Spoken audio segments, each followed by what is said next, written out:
Red light area शहरों के वो स्पेसिफिक इलाके जहाँ पर यूजन्स के लिए ब्रॉथल्स यानी कि कोठे होते हैं, जहाँ पर लड़कियों को खरीदा जाता है और उनसे फोर्सफुली एज वर्क कराया जाता है। ये पूरी दुनिया जानती है, ये सभी को पता होता है। लेकिन ये तो थी नॉर्मल सी बात, लेकिन आगे आप जो इस वीडियो में जानने वाले हो और सुनने वाले हो उससे आपके रोंगटे खड़े हो जाएंगे।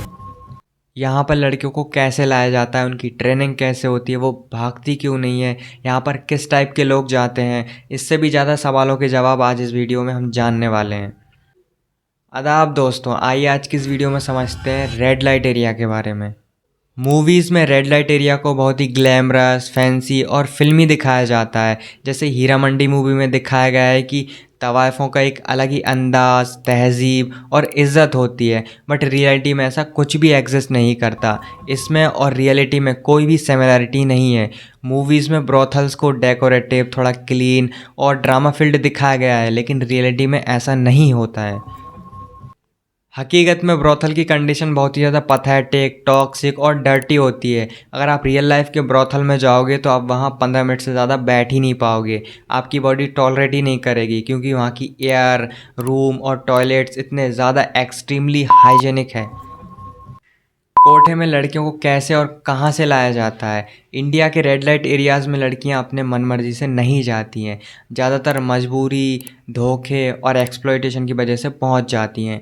99% लड़कियों को तो पता ही नहीं होता कि उनका फ्यूचर एज वर्कर होगा।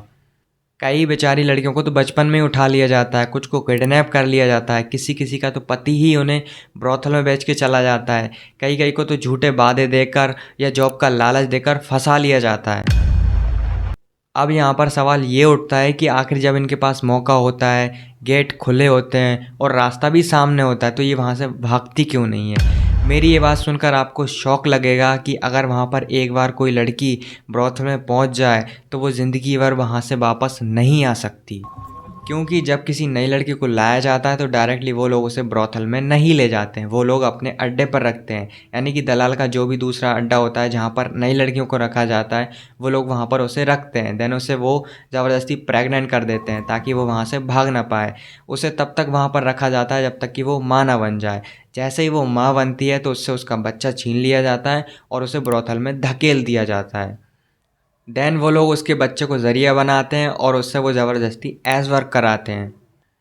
अगर वो वहाँ से भागती है तो वो लोग उसे धमकाते हैं कि अगर तू यहाँ से भागी तो हम तेरे बच्चे के साथ ये कर देंगे, वो कर देंगे। ऐसे ही करते करते वो लोग उससे 4 से 5 साल तक काम करा लेते हैं। अब वो काम उसकी लाइफ का पार्ट बन जाता है और उसकी मेंटेलिटी भी उसी प्रकार से हो जाती है, इसलिए वो वहाँ से भाग नहीं पाती फिर। अगर वो वहाँ से भागती है तो इसके अलावा उसके पास कोई काम का नॉलेज ही नहीं होता, इसके अलावा कोई काम करना आता ही नहीं है उसे, और बाहर के लोग भी उसे एक्सेप्ट नहीं करते। धीरे धीरे उसकी जिम्मेदारी बढ़ती जाती है, उसके बच्चे के पेट की, उसकी शिक्षा की, खुद के पेट की, तो घर कैसे चलेगा, इसलिए उसको वापस से यही काम करना पड़ता है। सेकेंड थिंग इज़ कि अगर वो वहाँ से निकल भी आए, हिम्मत करके कोई नया काम, दूसरा काम स्टार्ट भी कर दे तो वो नहीं कर सकती, क्योंकि 5 से 6 सालों में वो वहाँ के आधे से ज़्यादा मर्दों के साथ हो चुकी होती है। जैसे ही वो बाहर आती है तो लोग उसे वही नज़र से देखते हैं, इसलिए उसको एम्बैरेसिंग फ़ील होता है, तो वो वहाँ से बाहर निकलती नहीं है और गिव अप कर देती है।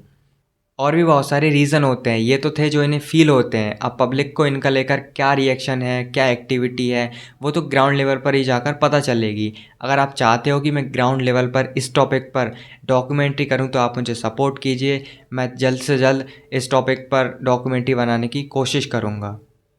वहाँ पर एक लड़की, एक औरत को इतना ज़्यादा तोड़ दिया जाता है कि वो अपने आप को इंसान ही नहीं समझती। मतलब सोचो, एक दिन में 70 से ज़्यादा लोग, यानी कि एक घंटे में 5 से 6, भाई सोच के ही रोंगटे खड़े हो जाते हैं। तो भाई वो नॉर्मल लाइफ कैसे एक्सपेक्ट कर सकती है जब उसके साथ इतना सब कुछ हो जाता है, एक दिन में 70 से ज़्यादा लोग, और बिल्कुल उसको एक ऑब्जेक्ट बना दिया जाता है। तो वो अपने आप को इंसान ही नहीं समझती, तो वो रियल लाइफ या नॉर्मल लाइफ कैसे एक्सपेक्ट कर सकती है भाई? वो चाहकर भी वहाँ से नहीं निकल सकती, क्योंकि अब वो टूट चुकी है, पूरी ख़त्म भाई। कुछ नहीं है अब, वो सिर्फ दिख रही है कि हाँ वो है, बट ऐसा कुछ है ही नहीं अब बात आती है कि जब किसी नई लड़की को लाया जाता है तो उसकी ट्रेनिंग कैसे होती है, उसको कैसे सिखाया जाता है कि क्या करना है।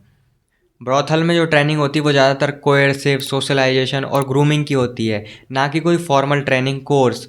वो वहाँ पर ये सिखाते हैं कि कैसे बिहेव करना है, कब क्या करना है, कैसे एक्ट करना है और लोगों को कैसे हैंडल करना है, ये सब वगैरह वगैरह वो लोग सिखाते हैं। इंडिया के सबसे ख़राब रेड लाइट एरियाज़ कौन से हैं? इंडिया के सभी रेड लाइट एरियाज़ इतने ज़्यादा डेंजरस हैं कि अगर आपको रियल लाइफ में नर्क देखना है तो एक बार आप वहाँ चले जाना, आपको पता चल जाएगा कि वहाँ की कैसी स्थिति है। वहाँ के ब्रोथल की ये कंडीशन है कि आप वहाँ 15 मिनट भी नहीं रुक सकते। वहाँ की हवा, रूम, टॉयलेट बहुत ज़्यादा टॉक्सिक हैं। वहाँ के रूम इतने ज़्यादा नैरो हैं जितने तो आपके वॉशरूम टॉयलेट भी नहीं होंगे। नीचे बच्चे सो रहे हैं, ऊपर उनका काम चल रहा है, अगर आप उसमें एक बार ऐसे लेट गए तो आप वहाँ पर टर्न नहीं ले सकते। मतलब आप सोच सकते हैं कैसी स्थिति है। मतलब नीचे बच्चे सो रहे हैं, ऊपर उनका उनके साथ काम चल रहा है। मतलब यार लिटरली रेड लाइट एरियाज़ में सभी टाइप के लोग जाते हैं, स्कूल के बच्चे से लेके बिजनेसमैन तक, ऑफिस के लोग, मिनिस्टर, पॉलिटिशियन, इवन पुलिस वाले भी। और जो हाई क्लास लोग होते हैं उनका ब्रोथल पहले से सिलेक्ट होता है, लड़की पहले से ही सिलेक्ट होती है कि हमें बस इसी के साथ करना है जो भी करना है। जो पॉलिटिशियन, मिनिस्टर होते हैं वो लड़की को रात को लेके चले जाते हैं, रात भर अपने साथ रखते हैं, देन सुबह होते होते वो उसे छोड़ जाते हैं। और सबसे दुख की बात यह है कि ये लोग मज़े लेने के लिए रात को तो उनके पास चले जाते हैं, लेकिन दिन होते ही जब उन्हें वो ये लोग दिखते हैं तो इन्हें उनसे घिन आने लग जाती है। रेड लाइट एरिया में जाने वाले लोगों की मेंटेलिटी कैसी होती है?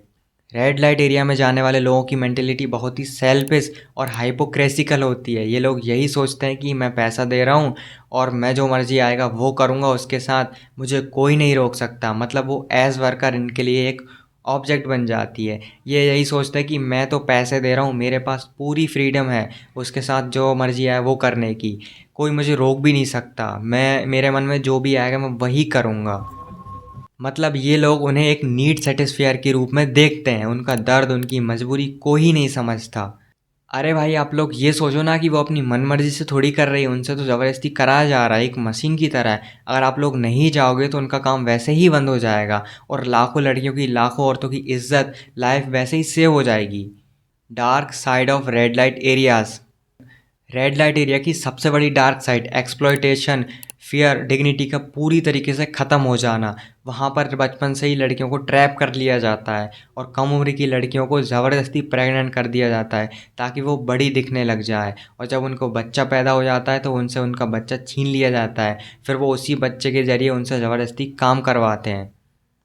और एक ऐसी ज़िंदगी दी जाती है जो किसी नर्क से कम नहीं होती है। इनह्यूमन लिविंग कंडीशन और सिस्टम की हाइपोक्रेसी। वहाँ पर छोटे अंधेरे कमरे, गंदे टॉयलेट, टॉक्सिक हवा, एक ही कमरे में माँ और उसका बच्चा रह रहे हैं, माँ अपने बच्चे के ही सामने लोगों को अटेंड कर रही है। मतलब सुनकर ही रूह कांप जाती है भाई। मुझे उम्मीद है कि आपको इस वीडियो से कुछ ना कुछ इन्फॉर्मेशन ज़रूर मिली होगी। आपके टाइम के लिए आपका बहुत बहुत शुक्रिया। मिलते हैं किसी नेक्स्ट वीडियो में नेक्स्ट टॉपिक के साथ, तब तक बने रहिए अयान खान के साथ। आपके पास अगर थोड़ा सा टाइम है तो आप मेरी वहाँ की वीडियोज़ भी गो थ्रू कर सकते हैं।